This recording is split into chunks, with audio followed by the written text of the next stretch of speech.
to our channel. Today Bible verse in Tamil.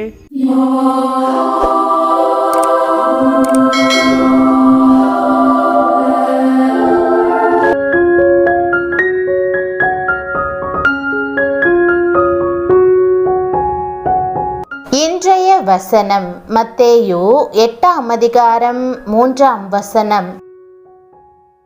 கிறிஸ்துவுக்குள் பிரியமானவர்களே, நம்முடைய ஆண்டவரும் இரட்சகருமான இயேசு கிறிஸ்துவின் வல்லமையுள்ள நாமத்தில் உங்களை வாழ்த்துகிறேன்.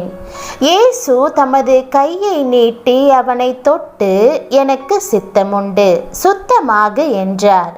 உடனே குஷ்டரோகம் நீங்கி அவன் சுத்தமானான் என்ற வாக்குதத்த வசனத்தை இன்று நாம் தியானிப்போம்.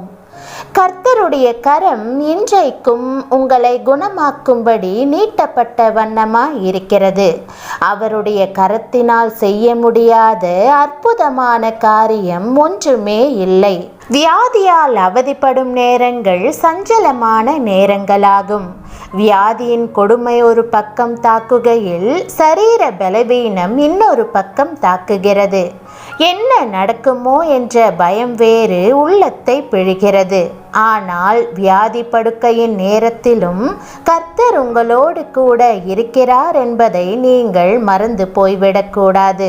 நீங்கள் வியாதியினால் நொந்து போயிருக்கிறீர்களா? உங்களுடைய குடும்பத்திற்கு செய்ய வேண்டிய கடமைகளை செய்ய முடியவில்லையா? பொல்லாத மனுஷர்கள் உங்களுக்கு விரோதமாய் சதி செய்து பில்லி சூனியங்கள் செய்கிறார்களா? பல நோய்களும் வியாதிகளும் பலவீனங்களும் உங்களை தாக்குகின்றனவா? கலங்காதிருங்கள், பயப்படாதிருங்கள். கிறிஸ்துவினுடைய வல்லமையுள்ள கரத்தை நோக்கி பாருங்கள். ஒரு குஷ்டரோகியை குணப்படுத்த முற்பட்ட போது இயேசு வியாதி குறித்து பயப்படவில்லை. அந்த நோய் தொற்றுமே அவனை தொட்டால் நான் தீட்டுப்படுவேனே என்றெல்லாம் அவர் எண்ணவில்லை. அவனை பார்த்து மனதுருகி அன்புடன் தன்னுடைய கரத்தை நீட்டி அவனை தொட்ட போது நொடி பொழுதில் வியாதி அவனை விட்டு நீங்கியது. அதுபோல உங்களுடைய எல்லா ரோகங்களும் பாவங்களும் சாபங்களும் கிறிஸ்துவின் தொடுதலினால் நீங்கி போய்விடும். வேதத்திலே அவர் அற்புதமாய் குணமாக்கின சம்பவங்களை எல்லாம் வாசித்து தேவனை ஸ்தோத்திரியுங்கள். இயேசு பேதுருவின் வீட்டிற்கு வந்தபோது அவனது மாமி ஜுரமாய் கிடக்கிறதை கண்டார். அவள் கையை அவர் தொட்ட உடனே ஜுரம் அவளை விட்டு நீங்கிற்று. அவள் எழுந்திருந்து அவர்களுக்கு பணிவிடை செய்தாள். பார்வையில்லாமல் வாடிய குருடர்கள் இயேசுவிடம் வந்தார்கள். இயேசு மனதுருகி அவர்கள் கண்களை தொட்டார். உடனே அவர்கள் பார்வையடைந்து அவருக்கு பின் சென்றார்கள். அவருடைய தொடுதலால் செவிடர்களின் காதுகள் திறந்தன, ஊமையர்கள் பேசினார்கள். அவர் ஓய்வு நாளில் ஜெப ஆலயத்தில் போதகம் பண்ணி கொண்டிருந்தார். அப்பொழுது 18 வருஷமாய் பலவீனப்படுத்தும் ஆவியை கொண்ட ஒரு ஸ்திரீ அங்கே இருந்தாள். அவள் எவ்வளவும் நிமிரக்கூடாத கூனியாய் இருந்தாள். இயேசு அவளை கண்டு தம்மிடத்தில் அழைத்தார். அவளை தொட்டபோது அவள் நிமிர்ந்தவளாய் தேவனை மகிமைப்படுத்தினாள். எல்லா சுவிசேஷங்களும் கிறிஸ்துவின் குணமாக்கும் கரங்கள் செய்த அற்புதங்களால் நிரம்பியிருக்கின்றன. அவர் தமது கரங்களால் தொட்டார், தூக்கினார், ஏந்தினார், குணமாக்கினார் என்று நாம் வேதத்தில் வாசிக்கிறோம். அதே அன்பின் கரங்கள் இன்றைக்கு உங்களை குணமாக்கி ஆறுதல் படுத்தும்படி நீட்டப்பட்டிருக்கிறது. சிலுவையிலே நீட்டப்பட்டு விரிந்த கரங்கள் இன்றைக்கும் தழும்புகள் உள்ளவைகளாகவே இருக்கின்றன. அவர் எல்லாவற்றையும் உங்களுடைய நன்மைக்காகவே செய்தருளுகிறவர். வேதம் சொல்லுகிறது, தேவனிடத்தில் அன்பு கூறுகிறவர்களுக்கு சகலமும் நன்மைக்கு ஏதுவாக நடக்கிறது என்று அறிந்திருக்கிறோம். வியாதி நேரங்களிலும் கூட உங்களுடைய அருகிலே அமர்ந்து உங்களுடைய குறைகளை உணர்த்தி அவைகளை நிவர்த்தி செய்ய கர்த்தர் உதவுகிறார். உங்களோடு பேசி உங்களை உற்சாகப்படுத்துகிறார். உங்களுக்கு சரீர ஓய்வு தந்து உங்களை ஆவியில் பலன் கொள்ள செய்கிறார். அன்றைக்கு கர்த்தர் இஸ்ரவேல் ஜனங்களோடு உடன்படிக்கை செய்து எகிப்தியருக்கு வரப்பண்ணின வியாதிகளில் ஒன்றையும் உனக்கு வரப்பண்ணேன். நானே உன் பரிகாரியாகிய கர்த்தர் என்று கூறினார். அந்த அன்புள்ள ஆண்டவர் தாமே தம்முடைய வார்த்தையை அனுப்பி உங்களை குணமாக்குவார். தன்னுடைய காயப்பட்ட கரங்களால் உங்களை தொட்டு சுகமாக்குவார். பிரியமானவர்களே, வியாதி நேரத்தில் பயப்பட்டு வியாதி அதிகமாகிவிடுமோ, நான் மரித்து விடுவேனோ என்றெல்லாம் ஒருபோதும் எண்ணி கலங்காதேயுங்கள்.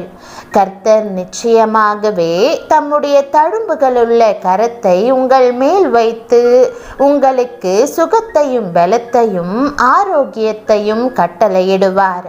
அவரது ஆறுதல் நிச்சயம் உங்களுக்கு உண்டு. நீங்கள் சுகம் பெற வேண்டும் என்றும் ஆரோக்கியமுள்ளவர்களாய் திகழ வேண்டும் என்றும் கர்த்தர் சித்தமுள்ளவராய் இருக்கிறார். நீங்கள் சுகமும் ஆரோக்கியமுடையவர்களாய் இருந்தால்தான் குடும்பத்துக்கு செய்ய வேண்டிய கடமைகளையும் கர்த்தருக்கு செய்ய வேண்டிய கடமைகளையும் செய்ய முடியும். அன்று குஷ்டரோகி ஆண்டவரிடத்தில், உமக்கு சித்தமானால் என்னை சுத்தமாக்க உம்மால் ஆகும் என்றார். யாருமே தேவன் தன்னை சுகமாக்க வல்லமையுள்ளவராய் இருக்கிறார் என்பதை சந்தேகப்படுவதில்லை. சித்தமுடையவராய் இருக்கிறாரா என்பதைத்தான் சந்தேகிக்கிறார்கள். வேதம் சொல்லுகிறது, மெய்யாகவே அவர் நம்முடைய பாடுகளை ஏற்றுக்கொண்டு நம்முடைய துக்கங்களை சுமந்தார். நாமோ அவர் தேவனால் அடிபட்டு வாதிக்கப்பட்டு சிறுமைப்பட்டவர் என்று எண்ணினோம். அவருடைய தழும்புகளால் குணமாகிறோம். நீங்கள் ஏற்க வேண்டியதை உங்களுக்கு பதிலாக அவர் ஏற்றார். நீங்கள் சுமக்க வேண்டியதை உங்களுக்கு பதிலாக அவர் சுமந்தார். அவர் உங்களுக்காக ஏற்றுக்கொண்டு சுமந்து கொண்டு விட்டதை நீங்கள் மீண்டும் மீண்டும் ஏற்றுக்கொண்டு சுமக்க வேண்டிய அவசியமில்லை. அவர் உங்களுக்காக அபராத தொகையை கட்டிவிட்ட பின்பு நீங்கள் வீணாக இன்னொரு முறை அபராத தொகையை கட்ட வேண்டிய தேவை என்ன? கர்த்தர் 3 விதமான பாடுகளை அனுபவித்தார். முதலாவது, பாவமறியாத அவர் உங்களுக்காக பாவமானார். ஆகவே நீங்கள் பாவத்தின் தண்டனையை ஏற்றுக்கொள்ள தேவையில்லை. இரண்டாவதாக, ஆரோக்கியமுள்ள அவர் உங்களுடைய வியாதியை சுமந்தார். ஆகவே நீங்கள் வியாதியை வீணாய் சுமக்க தேவையில்லை. மூன்றாவது, அவர் ஐஸ்வர்யமுள்ளவராய் இருந்தும் உங்களுக்காக தரித்திரரானார். ஆகவே தரித்திரத்தின் வேதனையை நீங்கள் சுமக்க வேண்டியதில்லை. பிரியமானவர்களே, உங்களுடைய வியாதியையும் பலவீனத்தையும் அவர் மேல் வைத்து விடுங்கள். அவர் உங்களை ஆதரிப்பார். பிரியமானவர்களே, தாயினும் மேலான அன்போடு தகப்பன் தன் பிள்ளைகளுக்கு இறங்குகிறது போல கர்த்தர் அன்போடு உங்களுக்கு நேராய் தன்னுடைய கரத்தை நீட்டி மனம் இறங்குகிறார். மனதுருகி அற்புதத்தை செய்து நிச்சயமாகவே உங்களை குணமாக்குவார். நீங்கள் செய்ய வேண்டியதெல்லாம் ஒன்றுதான். அவருடைய காயப்பட்ட கரத்தை நோக்கி பாருங்கள். அதிலுள்ள தழும்புகளை பாருங்கள். அவருடைய தழும்புகளாலே நீங்கள் சுகமாவீர்கள். ஜெபம். அன்பின் ஆண்டவரே, உம்முடைய அன்பு எவ்வளவு பெரியது. நான் வியாதியில் வேதனைப்படக்கூடாது என்பதற்காக நீர் உமது சரீரத்தில் அடிக்கப்பட்டீரே, நொறுக்கப்பட்டீரே. இன்று உம்முடைய தழும்புகளால் குணமாகும் பாக்கியத்தை அருளி செய்திருக்கிறீரே. உமக்கு கோடான கோடி ஸ்தோத்திரம். வியாதியை என்னில் இருந்து விலக்குவேன் என்று வாக்களித்திருக்கிறீரே. உமக்கு நன்றி.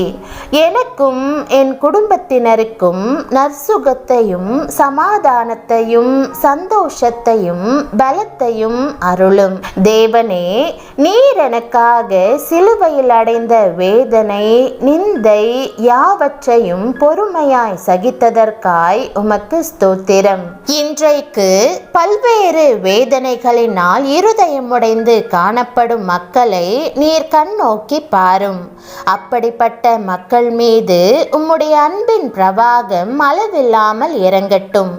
அவர்கள் ஒவ்வொருவரையும் பாடுகள் கட்டுகளிலிருந்து விடுதலையாக்கும். உம்முடைய தெய்வீக சந்தோஷம் சமாதானம் அவர்களுக்குள் பெருகட்டும். இயேசுவின் நாமத்தில் ஜெபிக்கிறேன் நல்ல பிதாவே, ஆமேன். தேவனுடைய நாமம் மகிமைப்படுவதாக. ஆமேன்.